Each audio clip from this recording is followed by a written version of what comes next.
Hello, my name is Neil Mumal. I am a software engineer. I use MSBuild.Sdk.SqlProj quite a bit at my job. I wanted to pair a video with my pull request that I'm gonna submit. But first to say that I use this SDK for various database projects at my job. And I also do a lot of containerizing of SQL Server databases at my job for various things. Um, just to list three of them, T-SQL-T testing framework, so that we can run tests in CI as pull request build gates to make sure tests pass before we can merge code. Um, Also using SQL packages drift report to do a database comparison of migrated databases with the database project to assert that we have migrated the code matching what the database project has. And then finally using containerized database to actually publish a database project to, and then use the Eric built tool for EF Core Power Tools to reverse engineer from that containerized database and push the models back through like to my machine, so that I've now reverse engineered from a containerized database onto my machine in a totally containerized environment. So that's where I'm coming from with what I know, and why when I look at the issues, that this container build support issue kind of caught my eye, which with being like something that not only would be maybe something I could tackle, but also something that would benefit me, because I'm doing a lot of like containerizing things as I need ad hoc, where I kind of meld my DAC pack with SQL package on my own and then publish to a database. Whereas it seems like this issue is proposing that we bake that into the SDK, where the SDK can actually create you that melded image with your DAC pack and SQL package, so that you can publish to a database with that image. And so here we go. I'm gonna do a demo of some code. Um, to start, I'm gonna just sort of mention that I have this file that I have as sort of my notes, which is I'm gonna be working off of. So the top snippet is showing that we are gonna actually work in the SDK project and build it and pack it. And then I'm gonna use that NuGet package in another project as a NuGet package reference to actually do the building and the running of this new thing.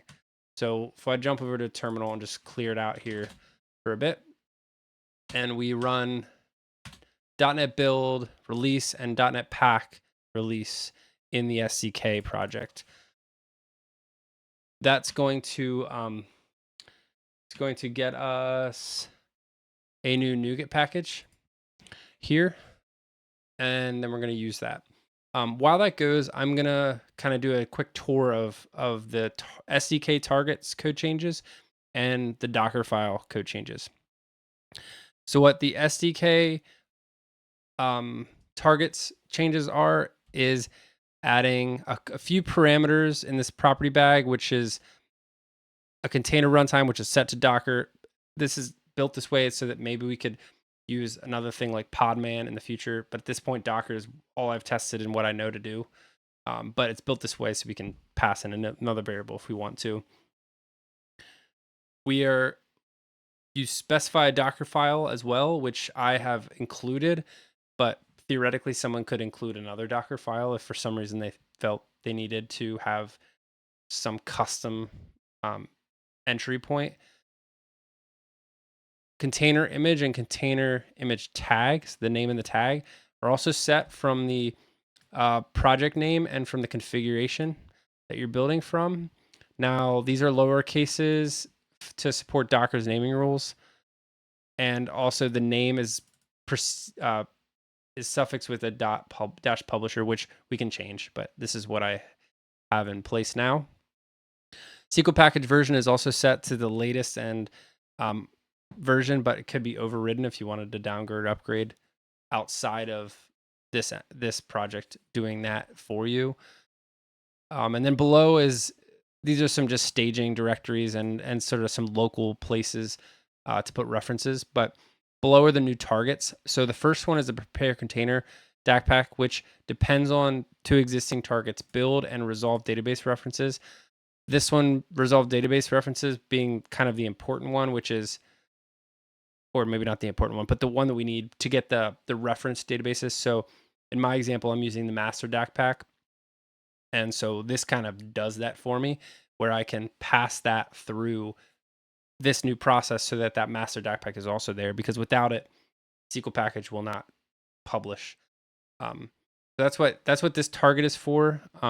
We copy not only our own DAC pack, but also the DAC pack references to this staging directory.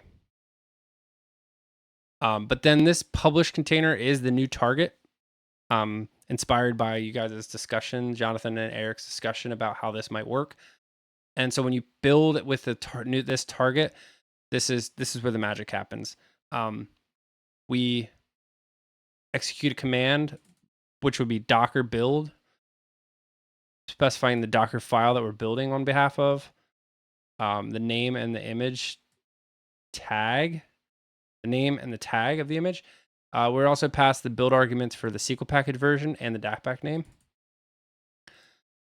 and the other, and the directory.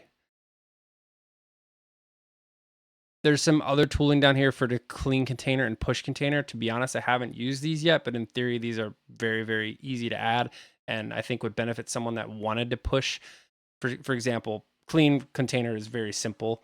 Actually, if you look closely, remove directory is also happening up here, and in the same exact way within the prepare container DAC pack target, and this just resets the staging area. So in theory, this doesn't necessarily need to be here, but it was kind of a testing tool and to clean that without having to hit that other target. Now that I'm saying that and explaining that, possibly that's just dead weight. We can kill that, but the push container target would be necessary if you wanted to actually push your image to some harbor or whatever. So that I haven't tested, but in theory, it's just using docker push and the image name and the tag.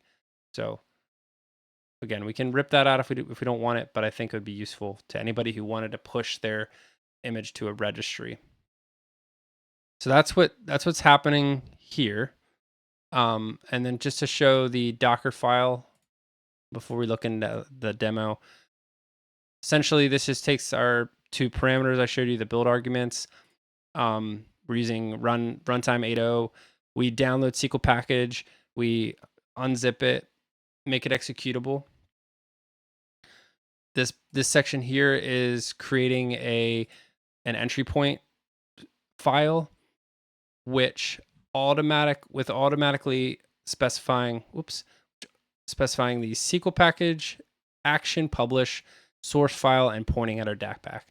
So right out the gate, we don't have to do any of that. The user doesn't have to specify that they're publishing and that they're using their DAC pack. That's automatic for them. They're just able to specify any other parameters that they need, that they are required to, or optionally want to pass the SQL package.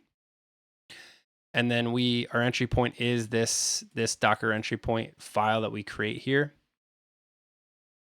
And on we go. So let's look at some code, or let's look at the demo rather. So if you remember, we were building this and packing this, and then we were going to come here and copy this and paste this into my local feed.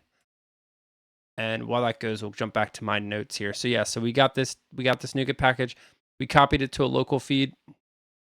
We're now gonna go to my project that I'm actually gonna use this in, and we're gonna clear the NuGet cache first. If you ever work with this process, you know that NuGet cache can get a little bit annoying. So we'll clear it out so that it doesn't annoy us. Next, we're gonna build my project with this new target publish container and the configuration being release, and set verbosity to minimal. This is gonna build, this is the process that's actually creating my image. My image now is going to be this, which remember, it's my project name's lowercase -publisher, and then a lowercase tag of release, which was the configuration. We can run this here script, which will show us the files that are in the work directory of this image, we can see two DAC packs. One is the DAC pack of my project itself.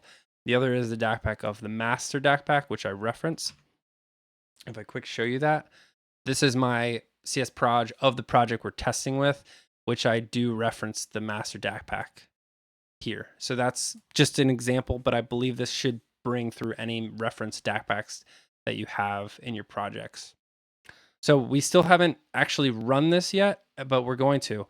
So the prerequisite here is at the bottom, which is something I've already run, which is I have a SQL Server database running in a container right now with these credentials, your password 123 exclamation point, with port 14333 being the port on my machine that's mapped to the containers port 1433.